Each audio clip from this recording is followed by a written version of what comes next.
네, 후보자님 네, 일단 지명 축하드립니다.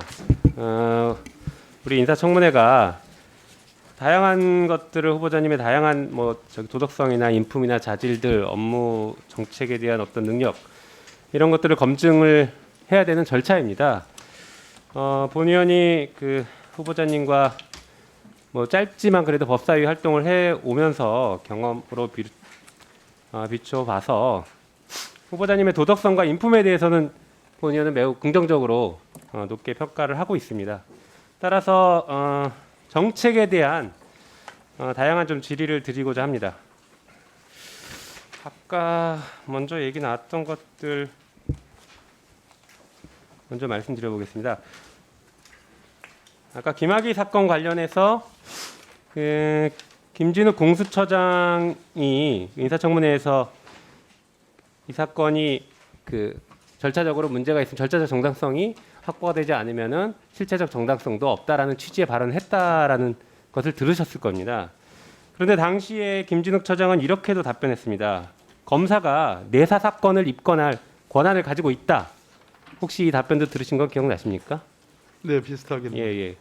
그렇기 때문에 그 가정적 질문에 절차가 만약에 잘못됐다면 그 실체에 대한 정당성도 잃는 거 아니냐라는 가정적 질문에 대한 답을 한 것이고, 실제 이 절차가 위법하냐 위법하지 않느냐에 대해서는 사실상 적법하다는 취지의 답을 한 것입니다.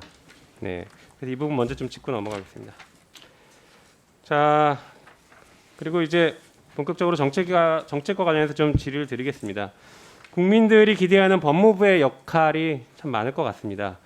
본 의원이 몇 가지 좀 나눠봤는데요. 법무행정과 관련된 어떤 개혁 방향이 있을 것이고요. 그다음에 검찰 개혁 방향, 그리고 또 하나는 공수처와 관계를 앞으로 어떻게 설정할 것인가. 이렇게 세 가지로 좀 압축될 것 같습니다. 본 의원이 볼 때 가장 중요한 부분, 그리고 우리 국민들이 가장 관심을 많이 갖는 부분은 아무래도 검찰 개혁 분야가 아닐까 싶습니다. 그래서 검찰 개혁과 관련해서 좀 질의를 드리고, 또 공수처와 관련해서도 질의를 좀 드리도록 하겠습니다. 일단 지금 사건이 좀 얘기가 되고 있으니까 사건 먼저 좀 말씀드려 보겠습니다. 먼저 자료화면 보여주시죠. 네, 공수처는 출범을 했고, 공수처법에는 이렇게 되어 있습니다. 25조 2항에 수사처 외의 다른 수사기관이 검사의 고위공직자 범죄 혐의를 발견한 경우 그 수사기관의 장은 사건을 수사처에 이첩하여야 한다, 이렇게 되어 있습니다. 후보자님 잘 알고 계시죠? 네, 물론입니다. 네, 이첩할 수 있다가 아니라 무조건 이첩을 해야 합니다. 맞습니까? 예, 맞습니다. 네, 다음 페이지 보여주시죠. 자, 이 사건들은 공수처법에 따라서 이첩해야 될 것 같습니다. 먼저 첫 번째가 방금 말씀드린 김학의 사건. 사실 김학의 사건과 관련해서는 야당이 김학의 이름을 입에 담는 것도 사실 부끄러워야 될 사건입니다. 그럼에도 불구하고 지금 얘기가 되고 있고, 검찰도 이 사건을 어떤 이유에서인지 다시 들여다보고 있으니까 말씀을 드릴 수밖에 없을 것 같은데요.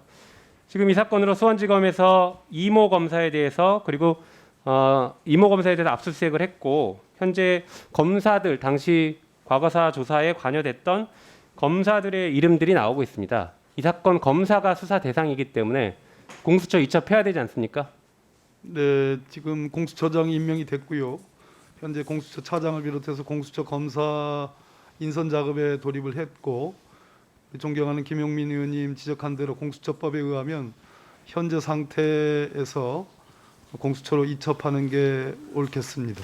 그렇죠. 검찰은 공수처법에 의한 수사권이 없습니다. 맞습니까? 네, 검찰은 이 사건 수사권이 없고 이첩하도록 하고 있지 네, 않습니까? 이첩할 단계라고 봅니다. 네, 맞습니다. 그다음 채널A 사건, 검언육착 검사 한동훈과 관련된 사건이죠. 이 사건도 어제 오늘 계속 기사들이 나오고 있는데, 자, 검사에 대한 사건입니다. 이 역시 이것도 공수처에 이첩하여야 하지 않습니까? 지금 불기소 해야 된다라는 보수 언론들이 계속 얘기를 하고 있는데, 아마도 한동훈 검사장의 휴대폰이 공개되면, 그게 포렌식에서 뭔가가 확인되면 걷잡을 수 없는 무엇인가가 있지 않을까 두려워서 자꾸 불기소를 빨리 서두르는 거 아닌가라는 의혹들이 제기되고 있습니다. 이 사건 역시 검찰에서 수사할 게 아니라 공수처법에 따라서 반드시 이첩해야 합니다. 어떻게 생각하십니까? 김용민 의원님 말씀 취지를 잘 이해하고 있고요. 출금 사건과 달리 채널A 사건이라든지 또 한동훈 검사장 사건은 아시다시피 오래 묵은 그런 사건입니다. 결론을 아직 못 내리고 있는데요.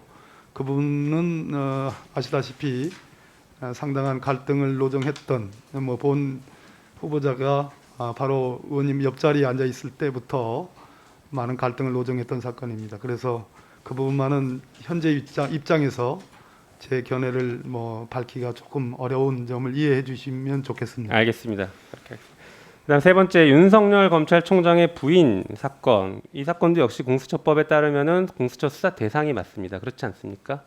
이 사건은 검사 사건이 아니라 반드시 이첩은 아니지만 현재 검찰의 수사가 거의 이루어지지 않고 있는 것 아닐까라는 국민적 의혹이 제기되고 있기 때문에 이첩을 고려하실 필요가 있다 생각합니다. 어떻습니까? 역시 제 위치에서 대답하기 어려운 사건인데요.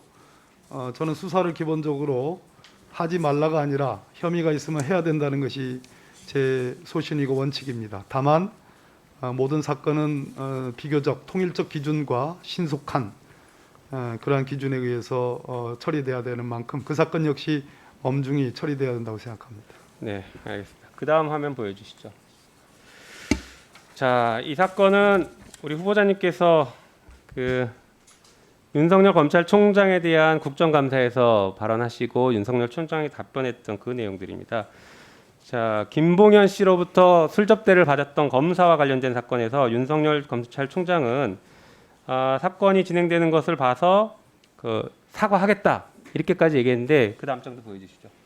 아직까지 사과를 전혀 하지 않고 있습니다. 근데 더 중요한 문제는 사실 이 사건에 그 술접대를 받았다는 의혹이 제기됐고 수사까지 받았던 검사가 앞서 말씀드린 김학의 사건의 수사단의 검사로 참여했고 공판 진행 중에 술접대를 받았습니다. 술접대를 받으면서 술접대를 수사했던 것이죠. 이게 징계 필요성 있지 않습니까? 우리 김용민 의원님께서 그 점을 지적하신 것을 오늘뿐만 아니라 며칠 전에도 여러 차례에 걸쳐서 지적을 해오신 것을 잘 보고 듣고 알고 있습니다. 적정하지 않은 부분이라고 생각을 하고요. 혹시 오늘 늦게까지 청문회를 하겠지만 다음에 여쭤주시면 조금 더 입장을 정리해서 김학의 출금 사건과 함께 말씀을 드릴까 싶습니다.